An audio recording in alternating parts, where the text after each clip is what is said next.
11 mai 2022, le permis de construire du groupe scolaire Les Miclos est délivré. Un an plus tard, le temps de la démolition de l'existant qui n'était plus aux normes, et à l'issue de la pose de la première pierre par Marie-Hélène Desego et Patrick Davé, le chantier de la nouvelle école rebaptisée Samuel Paty peut commencer. Vous avez la chance de la voir en tout premier lieu, cette école. Et après, vous participerez à faire un mur en Lego, d'accord? Mais d'abord, regardez un petit peu cette école. Elle est magnifique, hein, vraiment. Les écoles Samuel Paty accueilleront 5 classes de maternelle et 10 élémentaires, auxquelles s'ajouteront 2 salles de restauration, des locaux périscolaires et un gymnase attenant. Ce chantier a démarré il y a 1 an et demi, mais c'est une opération qui a vraiment débuté en 2019. C'est là qu'on a commencé à rencontrer les utilisateurs et les services de la commune. C'est un chantier qui s'est passé en 3 phases. On a d'abord relogé les élèves dans les bâtiments qui sont immédiatement à côté. Là. Ils sont dans du provisoire, donc ils n'ont absolument pas été perturbés, mais dans du provisoire de très haute qualité.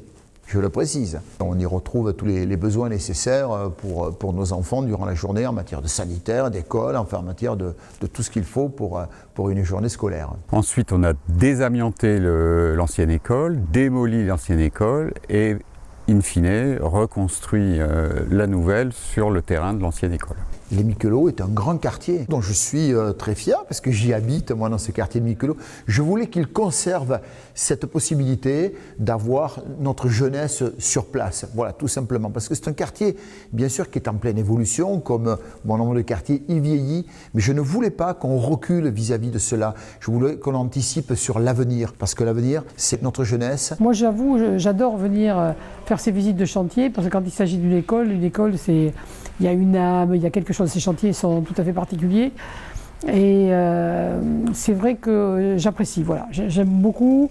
Mais là, on a bien respecté le planning. Cette école, elle est puissante dans sa réalisation. C'est jamais surdimensionné quand il s'agit de nos enfants.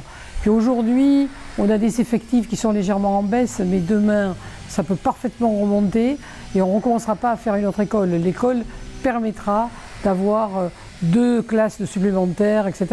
Donc vraiment, non, on est très heureux d'avoir gardé ce dimensionnement. C'est un dimensionnement intelligent parce que vous savez, une école, on fait beaucoup de choses dans une école. Il peut y avoir des bureaux de vote, il peut y avoir des rayons de quartier. C'est un bâtiment public et c'est la vie. Là, ici, c'est la restauration. Donc la restauration en liaison froide qui permet en 2 services de nourrir les 400 élèves potentiels plus tous les membres de la communauté éducative, donc à la fois les enseignants et les ATSEM. La centrale de traitement d'air, ça sert effectivement au renouvellement d'air dans les locaux, mais particulièrement dans la restauration, puisqu'on a quand même un besoin de renouvellement d'air supérieur avec les hôtes, etc. Ça sert aussi en été via la géothermie qui permet aussi de rafraîchir. Donc en fait, les calories froides de la géothermie sont rediffusées dans les bâtiments par le biais de la CTA.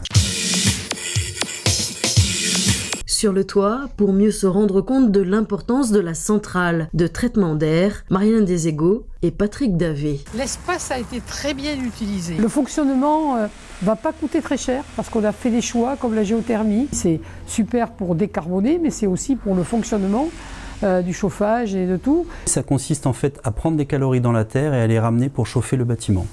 Donc en fait ici on est dans le local géothermie, donc on a la partie sonde qui est à l'extérieur, ce sont des sondes sèches. Donc on a 16 sondes qui descendent 150 mètres de profondeur.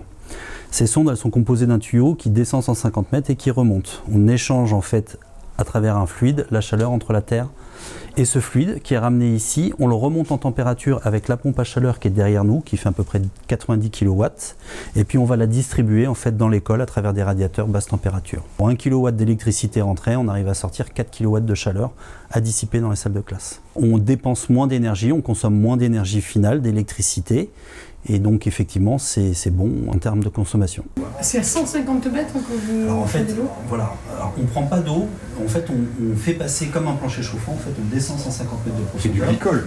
Alors c'est de l'eau glycolée effectivement. Ici on a mis le mieux, on a d'abord commencé par améliorer en fait la qualité du bâti, on a surisolé les bâtiments pour avoir le moins de déperdition possible, pour pouvoir mettre un système de production de chaleur performants, en mettant les équipements adaptés à la puissance demandée. En été, on va inverser le cycle, on va arrêter la machine à pompe à chaleur, on va juste souffler de l'air pré-rafraîchi par l'eau, la fraîcheur de la terre qu'on aura été puisée dans le sol.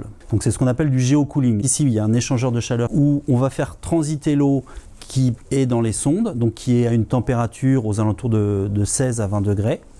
On va échanger et on va amener cette eau sur les centrales de traitement d'air qui permettent le renouvellement d'air hygiénique dans les salles. Et cet air, en fait, on va essayer de le souffler aux alentours de 22 degrés pour apporter de la fraîcheur sur toute la journée, en fait, où il y a les élèves. On est sur un stockage intersaisonnier, c'est-à-dire que l'été, je vais aller capturer dans les salles de classe des calories que je vais aller repuiser l'hiver pour chauffer le bâtiment. C'est une spécificité, la géothermie. J'en suis ravi. Là aussi, au niveau de l'environnement, nous voulions quand même précurseurs, vertueux à la test. En utilisant des matériaux nobles, en utilisant la géothermie, en utilisant des déplacements doux, en faisant des pistes cyclables pour inciter les parents à venir amener les enfants à vélo. Voilà, c'est tout un ensemble de choses. Et en gardant toute notre végétation, on a tellement perdu qu'aujourd'hui on veut garder toute notre végétation qui est autour. Quand nous arrivons, on voit les arbres, je les vois en vous parlant là, je vois les arbres là devant moi, et c'est fabuleux, ils sont majestueux, je vois des chênes, je vois des pins. Ma génération n'a jamais connu des salles de cette dimension, c'est du 70-75 mètres carrés par salle. Cette école, elle est gigantesque, elle est dans un environnement assez extraordinaire parce qu'il y a beaucoup de végétation autour. Les enfants ont un outil là qui est remarquable. Les enseignants aussi s'en rendent compte et je pense que les parents vont le réaliser dès la rentrée prochaine. La cour va être très végétalisée, la cour des 2 écoles qui est clôturée. Dans chaque classe, en fait, il y a une vue, on voit loin, il y a l'horizon. Oui, c'est ce que j'apprécie beaucoup dans ces 4000 m², c'est l'agencement qui a été privilégié par l'architecte. C'est l'agencement de bâtiments, un agencement modulaire. Et en fait, de chaque bâtiment, on a une vue différente. On voit de la forêt, on voit des arbres et on ne voit pas forcément le reste. Donc ça ne donne pas une impression d'un bloc. C'est très très bien agencé et c'est rare. C'est rare de ce parti pris qui a été fait par les archis de caler vraiment un agencement modulaire intelligent. Même la cour, on a des puits de jour partout. Partout. Ça aussi, je vous dis, sur le fonctionnement, ça se ressentira en termes de coût. Une école comme ça, elle est claire, le soleil y rentrera si on le souhaite. Ils ont très très bien avancé, c'est du travail de qualité et vraiment je suis impressionné. Donc il y a tous les éléments, les bons éléments sont là pour que nos enfants puissent bien apprendre. Et pour un apprentissage complet, il faut la tête et les jambes, d'où la création de ce gymnase. Et c'est une des spécificités de ce chantier, parce qu'on n'a pas livré d'autres écoles avec un tel équipement sportif. Il est dédié bien sûr aux 2 écoles, primaire et maternelle, mais également à Bassin Formation, qui est tout près d'ici, et qui ne dispose pas aujourd'hui d'équipement sportif. Ah non, mais il est pas mal le gymnase, il est fabuleux. Ce gymnase, il aura aussi la particularité, il pourra être utilisé par des associations du coin. Donc c'est pas uniquement les enfants qui pourront s'en servir durant les heures donc, de scolarité, mais il y aura aussi les associations tout autour. Donc c'est très bien, je remercie Marie-Hélène d'avoir fait ce gymnase de cette ampleur, de cette qualité, parce que là aussi, nous travaillons sur l'avenir. La test le mérite et j'en suis évidemment très satisfait. Très satisfait. Je remercie la COBAS. Nous sommes sur 18,5 millions d'euros. C'est énorme, mais il y a un bâti de 4000 m². On n'en fera plus des grandes comme ça. C'est la dernière et d'ailleurs, ça clôture tout un plan prévisionnel d'investissement que nous avions sur les écoles. On peut dire aujourd'hui qu'il va rester une petite école à Cazaux et puis une école à Gujan-Mestras, l'école Jean de la Fontaine. Voilà, donc c'est un plan prévisionnel d'investissement qui, quelque part, se termine. Aujourd'hui, on peut dire que c'est peut-être la plus belle école. Les 400 élèves devraient quitter leur logement provisoire et prendre possession des 2 nouvelles écoles Samuel Paty le 6 janvier 2025.